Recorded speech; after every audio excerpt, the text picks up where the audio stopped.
everyone, and welcome to episode 2 of season 2 of SaaS Showdown. I'm Rose, and this is Colin McCarthy. Hi, Rose. Great to join you again for another SaaS Showdown discussion. Yes, and today we are talking about Single Pane of Glass. So, Single Pane of Glass is a concept that has been pioneered by a couple of different SaaS apps. Where basically they want all of your communication, all of your collaboration, all of your task tracking in the same place. Colin, where do you think this trend started? I think this trend started with the birth, maybe the launch, the cannonball, the comment onto some other descriptive word to describe its launch onto the corporate ecosystem with Slack. Slack. It seemed to be, you do everything in one place. You chat with your other colleagues. You get access to your documents. You get access to your calendar. You can, do your automations. You can do,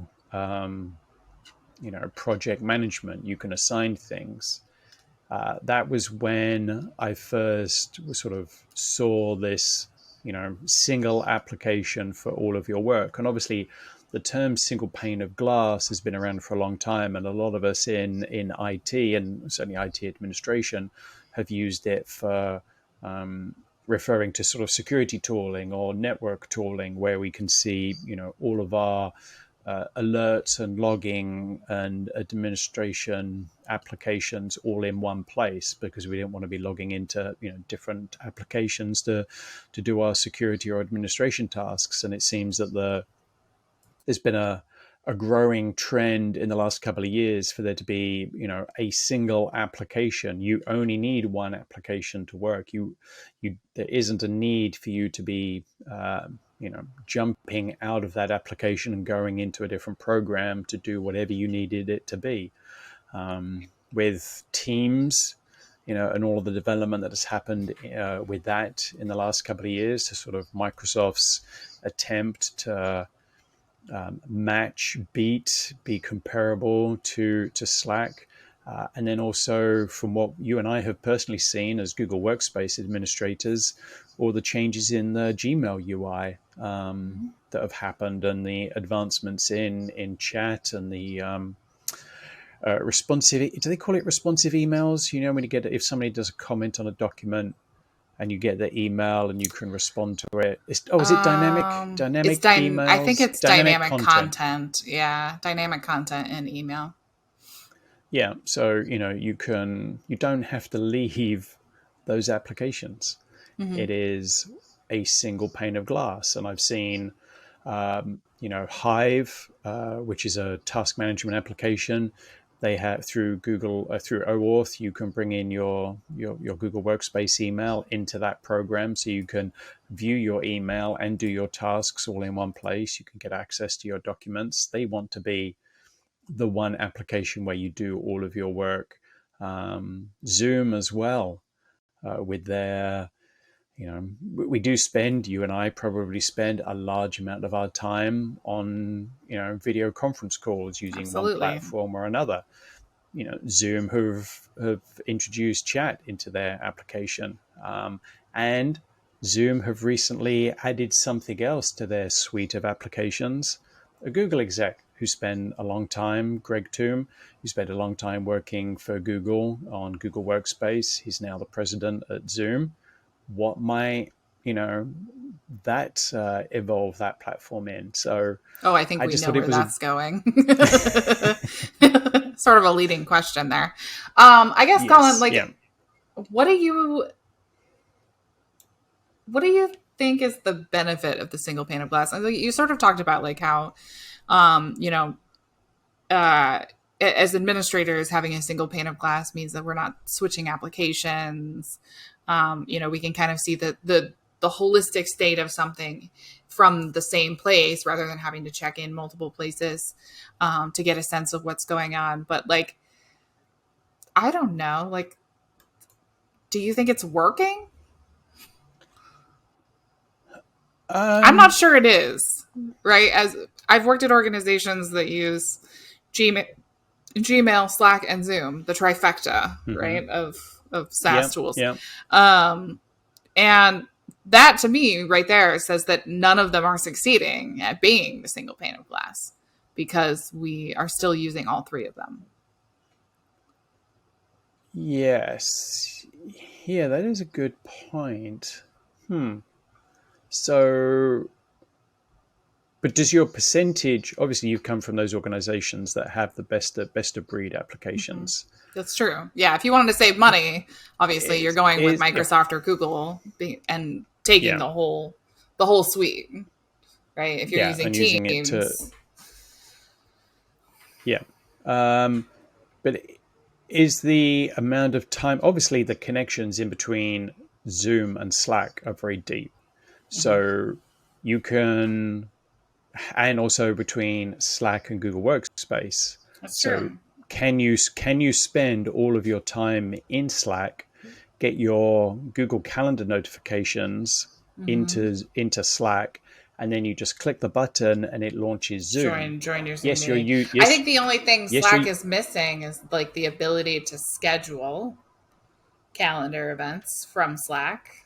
Um, I can't edit documents from within Slack. I still have to open them okay. elsewhere, right? Which with if you use the Google single pane of glass, that's not a thing anymore. You can edit right there inside the other applications. With Teams, it works the same,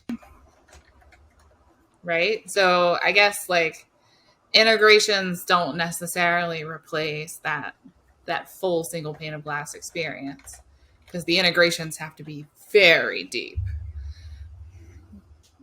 Right, right. Yes, yeah. But then the question is how, certainly with um, something like Zoom, with them having the Google exec join them, how long before, do you think that Zoom would build out a collaboration platform?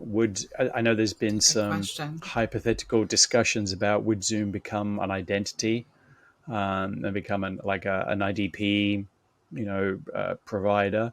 So you would sign into applications with your Zoom account. Often people I sign don't in. The single know. sign in with Yeah. with Google Workspace or with their Okta account or their Microsoft account. Is there any possibility of them being an email provider and a calendar provider? Do Oh, I we don't think there's any is possibility is of them the being an email provider. That's a lot of infrastructure. Yeah, yeah, but it's a huge productivity and collaboration market, or It's will true. they look to build out their chat program and try and be another contender to Slack? And it does seem strange that in this day and age, you really have two choices for email and calendar, where they should really be open standards, and essentially they are. Certainly, email calendar gets a bit quirky when everybody's on Exchange or everybody's on Google Workspace sometimes. Yeah. But why do we only have the choice between Office 365 and Google Workspace for your primary collaboration tools? And if Well, and why? if we believe if we believe some of the Slack marketing that email is dead, then Oh, email's so not dead, Colin. I know, They I want it know. to be, but it won't end. I will say it becomes less and less useful. Um, uh, I haven't seen the inside of Slack, and I know that when you work there, it's kind of like a weird. It's a different way of working because they've definitely subscribed to this philosophy that like all of your internal communication is done on Slack, and more they have whole systems for setting up if you have external parties that you want to collaborate with in Slack. um and so like eventually email just becomes basically a system of notifications, where like, you get your newsletters, you get your email only sort of admin notifications, like, Mm-hmm. um, you get whatever isn't possible to feed into Slack. And I always thought that was really just kind of a fascinating thing, because then it's like, what is the use of email? But it never really goes away. Like, there's always new partnerships with new vendors where we're going to have to email, or, things that we send out via email because it's a paper trail, Mm-hmm. right? In a more distinguished, formal way. Like, email becomes the formal thing, and Slack becomes the Yeah, less formal thing. and it is open. Obviously, Slack Yeah, messages it's open to are closed. everything. Yeah. Yeah, it's the same with with Teams and all the other chat platforms. But this the philosophy of a single pane of glass and the proliferation of Slack and companies moving to Teams and all the advancements in Google Workspace. They're obviously going for one application. I Mm-hmm. do wonder what it will look like for businesses and for end users, where you don't need. Obviously, I've got, looking around at my two screens, 60 odd tabs open, Mm-hmm. but they're probably all from the same application, or different parts, different documents, etc. Really? But for the most part, yeah, I've got lots of documents and different pages of different admin panels Oh, open I mean, from I guess Google that's Workspace. fair, but I got like, chat in one, I've got wait, what are calendar you in the using other. for your But ticketing it's system? so we Because I think that's where you half my tabs come from, is tickets. right, yes, yeah. For obviously you and I being part of Whatever. IT support services, Mhm. yes, combination Well, between and like, if you're a whole Freshservice and organization, ServiceNow. like, some of those tabs are like, like vendor contracts, like, from legal Yep. that I'm working with, right? They're not necessarily part of being part of IT support, but um yeah, I mean, it's just, I think the one thing, when Google announced their whole like Meet, Chat, Gmail Mm-hmm. interface, when they announced that change a few years back, I remember saying, this sounds like it could be really cool. It seems like it could be really, really interesting. But unless they allow third parties to build into it, it's not terribly useful to me, right? Because we're not They using Meet, we're not using Chat. Like, if Slack could basically plug into it and be a widget inside of it, that would be amazing. But I don't think Google's willing to do that. Ooh, This is sort of like we were talking about last week with the document collaboration bit. Like, yeah. it relies on these groups of people to work together, right? I don't think any company, not very many companies that I've seen, are willing to sort of pigeonhole themselves into one ecosystem, one application, because first of all, that's a reliability issue. Like, if one Mm-hmm. application goes down, then you've lost everything. You like, your business shuts down. Right? So like, being on different parts of like Google, Slack, Zoom, like, means that, if Zoom is not working, we can use Slack to get work done. We can use Meet to get work done. There there is something to be said for business continuity, disaster recovery to Mm-hmm. do that. Yes, it's Yeah. unlikely unless all of them are behind Cloudflare or another distributed system, Yeah, unless it's AWS, for them DNS. all to go down at the same time. And it can they can, I'm just trying to think. There can be some pros and cons of putting all of your corporate collaboration eggs in one platform. Oh, But absolutely. the There's amount of some time that game there, but there's also some risk, I think, on either yeah, side. but the amount of time that Google Workspace has gone down or Microsoft have gone down for a long period of time, I think there's a lot of benefits for keeping it all in one place and not having those different Mm-hmm. applications or different services. Oh, Have yeah, you but used? I've just on my screen here. I just slid out the admin panel, the add-on panel in Gmail, which mhm. is one of the big things that got launched. They often mention. I know at Google I/O this year, they talked about some of the add-ons that could be brought in and the Mhm. partnerships they're working with. Obviously, you rightly said there is. I'll have to check, but there's probably no Slack one. I know there's probably a Zoom one. You can schedule your Zoom meetings There is within a the Google Slack Calendar one, very easily.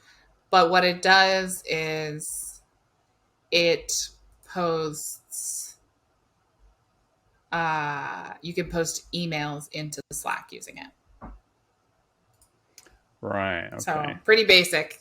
It's the Slack version saying we're going to be your single pane of glass. Here's your integration to bring your email into Slack.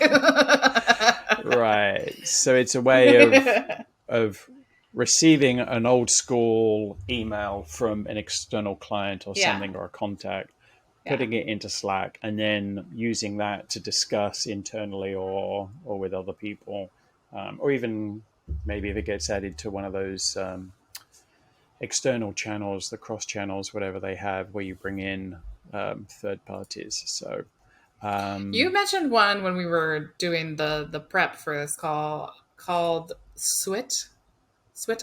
Swit, Yeah, why don't you talk about this Swit.io. kind of thing where it's a third party that's not trying to be a collaboration, but they are trying to be your single pane of glass.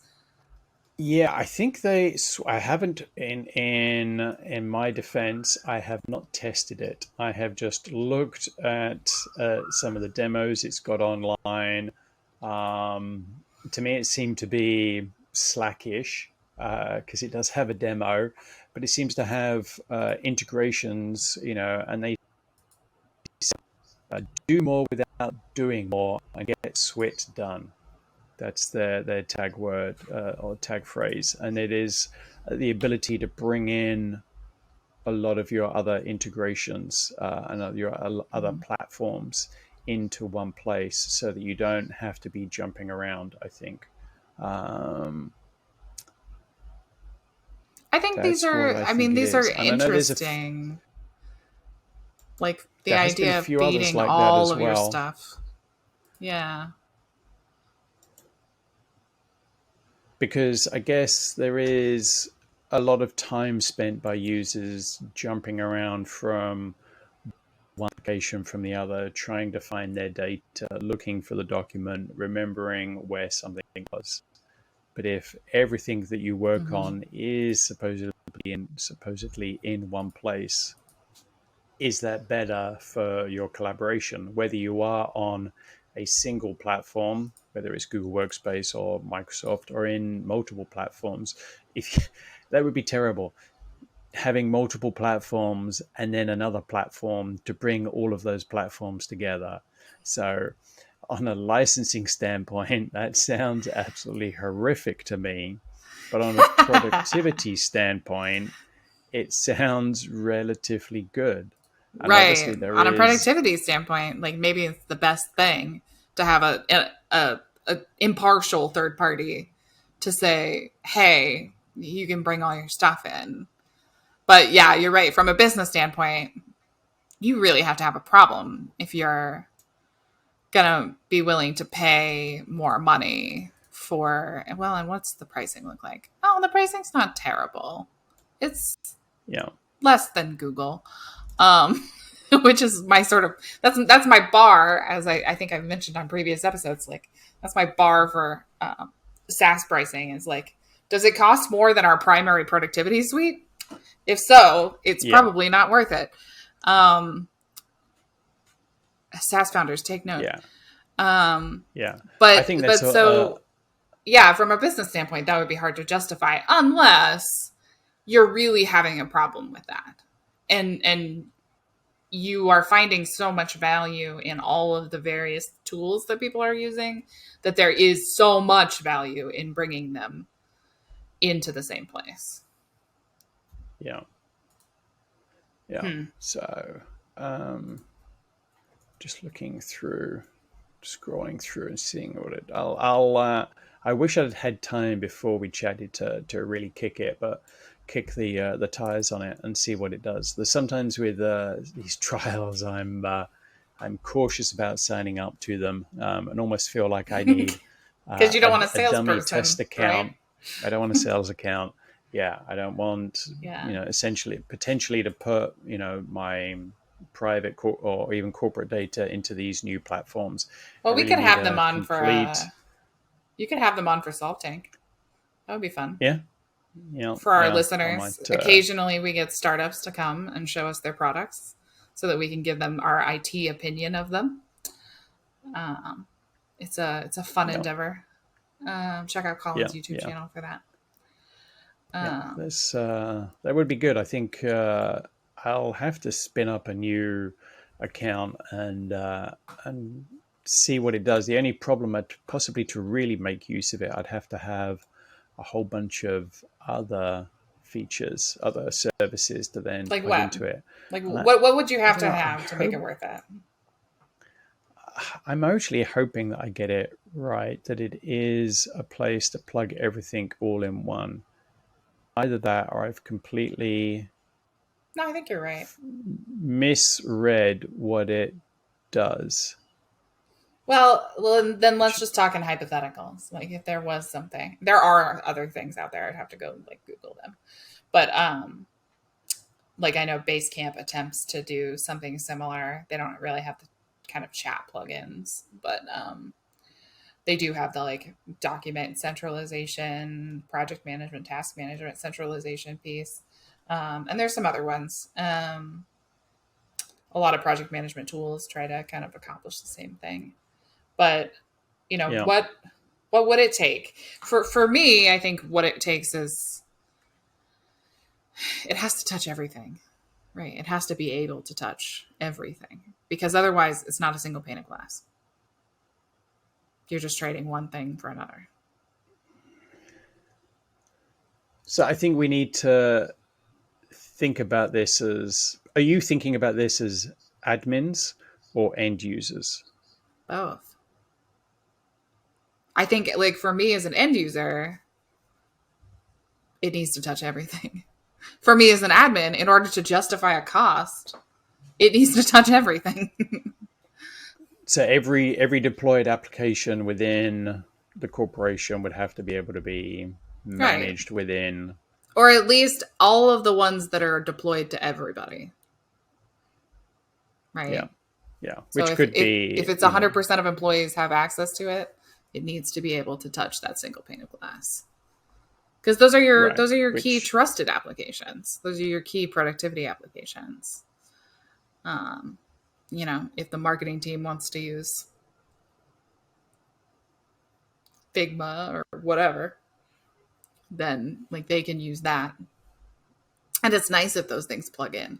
But like just being able to offer one centralized place for everyone in the company.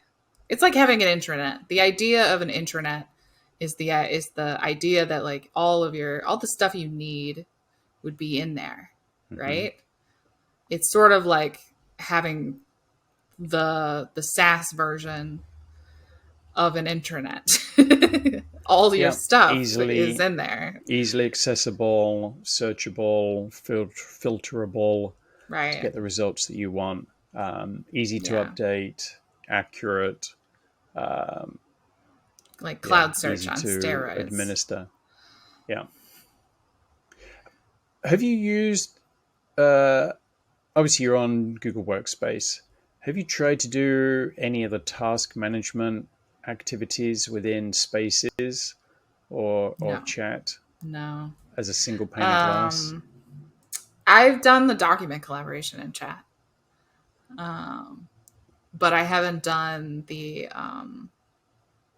task management stuff just because I don't use tasks. So like I've done that's a where the bit of it. ticketing thing comes in, right? Because if you're using project management software or ticketing software, that's your task management sort of de facto. So Hmm. yeah, it's just not quite the same. I always found like assigning things in Google Docs to people to be kind of odd and disjointed. And so I am interested in how that's improving that whole system, right? Yeah, Like, yeah, but yeah. it And it definitely is, ties back into this whole situation where you have to be using all three in order to reap the benefits. so this is the problem that I've experienced in my team. Um,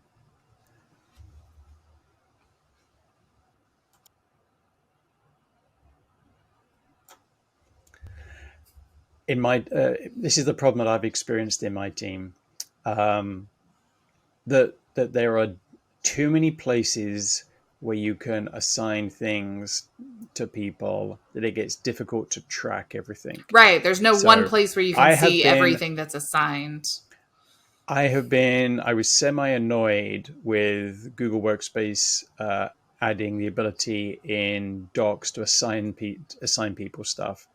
And I know it's a good idea if people are writing meeting notes or an agenda in a Google Doc and they want to assign it to people, but don't have the ability to assign tasks in there. Don't have the ability to have tasks as another place you can assign stuff.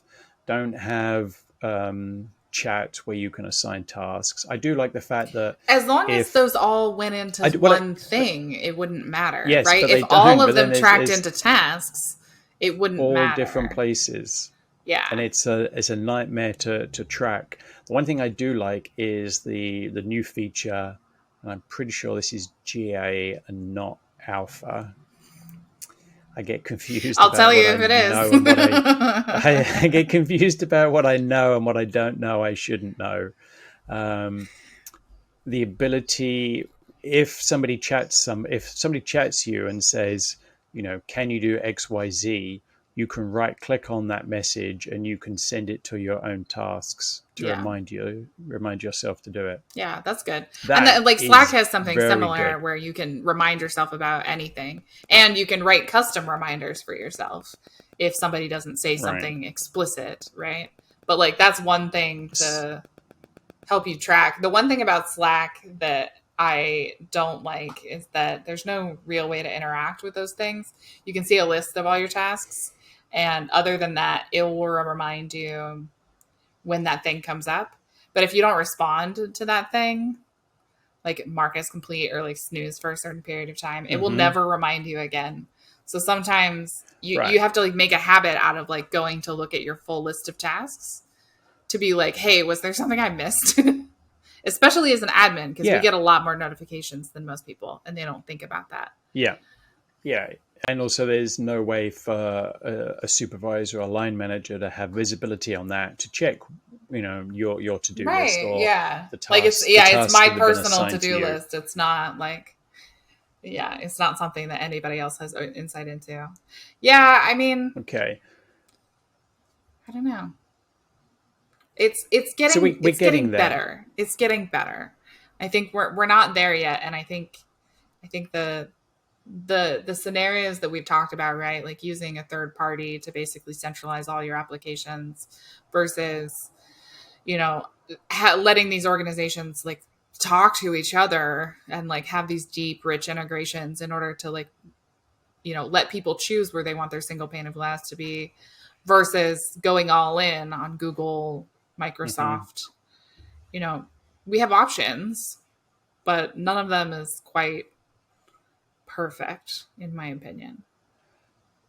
Right. Yeah. Yeah. A lot of work to be done. You can semi live in a single ecosystem platform if you're only in Office 365 and you You can only get close. corresponded with people in Office 365. You could probably live in Teams for the Yeah. most part, and the same in Google Workspace. I spend a lot of time. I spend a lot of my. I could spend. Maybe I should do it as an experiment. Maybe see if I can. Maybe I'll try. I'll just have one tab open and see How how far long you I can can get. stay. How far can I, how far in my day can I get with only one tab open, and that tab being Gmail? Could I see my calendar in the sidebar? Could I join my meetings? Yeah. Obviously, Meet would open another tab, but I could get to Meet from within Yeah. There you go. Gmail, so I'm never really leaving it to go somewhere else. But I might try that as an experiment. But Yeah. obviously, and as You'll have we've to let us said, know. if pe- if people have multiple applications, multiple services, there are ways to bring it all into one single pane of glass. But it's going to be, I think it's definitely where everybody's going. It is going to be incredibly interesting to see what Zoom do, um, Yeah. and what developments happen there. And we'll chat and discuss it again as we go further through the year on Yeah. our Yeah. SaaS Showdown. All right. See you next week. Well, thank you. Yep. Thank you very much for another opportunity to chat about some of our favorite subjects. Produced by the Tab Geeks Network. Enjoy all of our shows on YouTube at youtube.com/tabgeeks. Join our exclusive, free, no sponsors allowed Slack community and sign up for our newsletter at tabgeeks.com.